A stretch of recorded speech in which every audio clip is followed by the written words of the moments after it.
Gymnasium കേന്ദ്രീകരിച്ച് മയക്കുമരുന്ന് വിൽപ്പന. കോഴിക്കോട് പയ്യാനക്കലിൽ മയക്കുമരുന്ന് വിൽപ്പന നടത്തിയ പ്രതികൾ അറസ്റ്റിൽ. രാഹുൽ കെ ഇതിന്റെ വിശദാംശങ്ങൾ നൽകും. രാഹുൽ, ഇത് ഏത് ജിംനേഷ്യം കേന്ദ്രീകരിച്ചാണ് ഇത്തരത്തിൽ മയക്കുമരുന്ന് വിൽപ്പന വിതരണവും ഒക്കെ നടത്തിയിരുന്നത്? എന്താണ് കൂടുതൽ വിവരങ്ങൾ?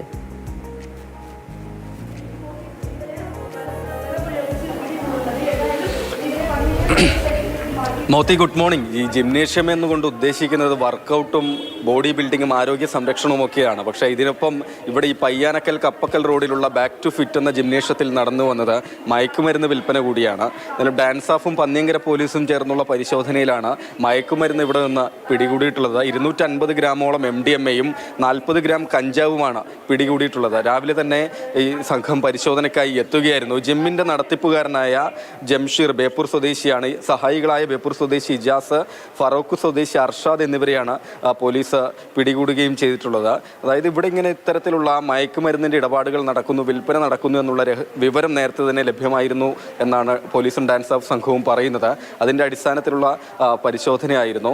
ഈ ഉദ്യോഗസ്ഥർ പരിശോധനയ്ക്ക് എത്തിയ സമയത്ത് മയക്കുമരുന്ന് വിൽപ്പനയിലൂടെ ലഭിച്ച പണം ഇവരുടെ കൈവശമുണ്ടായിരുന്നു. പിന്നീട് അത് പ്രതികൾ ചേർന്ന് നശിപ്പിക്കാൻ, ഫ്ലഷ് ചെയ്ത് നശിപ്പിക്കാനുള്ള ശ്രമം ഉണ്ടായി. ബലപ്രയോഗത്തിലൂടെയാണ് 3 പേരെയും കീഴ്പ്പെടുത്തിയത് എന്നുകൂടിയാണ് പോലീസ് സംഘം പറയുകയും ചെയ്യുന്നത്. ഈ ജിമ്മിൻ്റെ പ്രത്യേകത എന്നത് പറയുന്നത് ഇവിടെ പയ്യാനക്കൽ അങ്ങാടിയിൽ തന്നെ പ്രവർത്തിക്കുന്നതാണ്.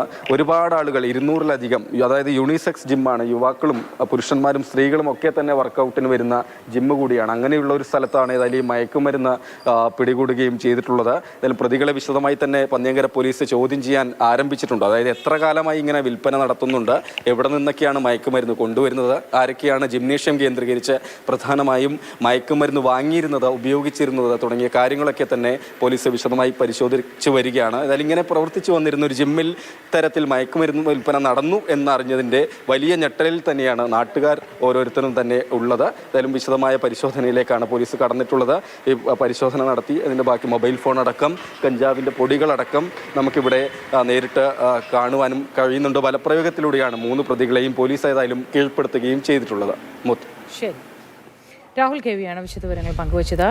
ആരോഗ്യം വീണ്ടെടുക്കാൻ അല്ലെങ്കിൽ ആരോഗ്യം നിലനിർത്താൻ, മെച്ചപ്പെടുത്താൻ ഒക്കെയായുള്ള ഇടങ്ങളാണ് ജിംനേഷ്യങ്ങൾ. അങ്ങനെയാണ് നമ്മൾ കണക്കാക്കുക. അവിടെ ഇത്തരത്തിലുള്ള പ്രവൃത്തികൾ നടക്കുക എന്ന് പറഞ്ഞാൽ നമുക്ക് പൊറുക്കാനേ കഴിയുന്ന കാര്യമല്ല. യുവതലമുറയാണ് ഏറ്റവും കൂടുതൽ അങ്ങോട്ടേക്ക് എത്തുന്നത്. അപ്പോൾ ഒരു യുവതലമുറയെ നശിപ്പിക്കാനുള്ള ശ്രമങ്ങളാണ് അവരുടെ ഭാഗത്തു നിന്നുണ്ടായത് എന്ന കാര്യത്തിൽ സംശയം വേണ്ട. പിന്നെ മറ്റൊന്ന്, ഈ ഓപ്പറേഷൻ തൂഫാനോടൊപ്പം തന്നെ ആരോഗ്യവകുപ്പ് അടക്കം ശ്രദ്ധിക്കേണ്ട മറ്റൊരു കാര്യം, ജിംനേഷ്യങ്ങൾ കേന്ദ്രീകരിച്ച് ചില ഗുളികകൾ, ക്യാപ്സ്യൂളുകൾ, ചില പൗഡറുകളൊക്കെ ശരീര സൗന്ദര്യം വർദ്ധിപ്പിക്കാൻ എന്ന തരത്തിൽ നൽകുന്നുണ്ട്.